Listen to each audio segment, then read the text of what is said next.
આજરોજ જામનગર માટે કનેક્ટિવિટીની દ્રષ્ટિથી એક ખૂબ જ મહત્વનો દિવસ આપણે કહી શકીએ એ પ્રકારે માનનીય પ્રધાનમંત્રીશ્રીની વર્ચ્યુઅલ ઉપસ્થિતિમાં જેઓ વાવ થરાદ જિલ્લામાંથી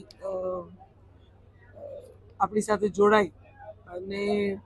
જે આપણું ડબલિંગનું કામ હતું કાનાલુસ સુધી તેમાં એક આખો 27 કિલોમીટરનો સ્ટ્રેચ એટલે કાનાલુસથી જામનગર સુધીના ડબલિંગના આખા સ્ટ્રેચનું કામ પૂર્ણ થઈ અને આજે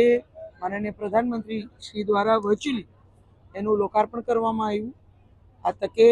હું માનનીય પ્રધાનમંત્રી શ્રી અને રેલમંત્રી શ્રી અશ્વિની વૈષ્ણવજીનો જામનગર સંસદીય ક્ષેત્રના સર્વે નાગરિકો વતી ખૂબ ખૂબ આભાર વ્યક્ત કરું છું. આપણે સૌ જાણીએ છીએ કે આપણા છેવાડાના વિસ્તારમાં પહોંચવા માટે અને અહીંથી સમગ્ર દેશને આ વિસ્તાર સાથે જોડવા માટે કનેક્ટિવિટી એ કી છે અને યાતાયાતનું મહત્વનું માધ્યમ એટલે રેલવેઝ આ ડબલિંગના માધ્યમથી આવતા દિવસોમાં અને જે હવે કાનાલુસથી ઓખા સુધીની આપણને મંજૂરી માનનીય પ્રધાનમંત્રીશ્રીના નેતૃત્વમાં જ પ્રાપ્ત થઈ છે ત્યારે લાંબા ડિસ્ટન્સની ઘણી બધી નવી ટ્રેનો આપણે આપણા વિસ્તારમાં લઈ આવી શકશું. ગુડ્સ ટ્રેન્સ ફ્રેટ માટે પણ આવતા દિવસોમાં એ આપણું બ્રાસ ઉદ્યોગ હોય, પેટ્રોકેમિકલ્સનું રિફાઇનરીઝ હોય, અન્ય આપણી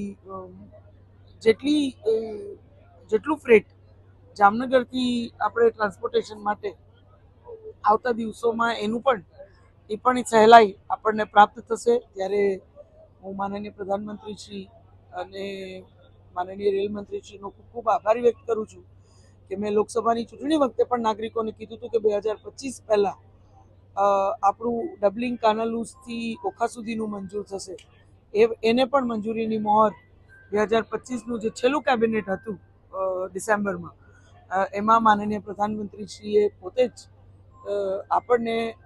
યાતાયાતના મુખ્ય ટ્રાન્સપોર્ટેશનના માધ્યમથી જોડવા માટે એમને તાત્કાલિક એ મંજૂરી પણ આપણા સુધી પહોંચાડી છે. ત્યારે રોડવેઝ હોય, રેલવેઝ હોય, એરવેઝ હોય અને ક્યાંક વોટરવેઝ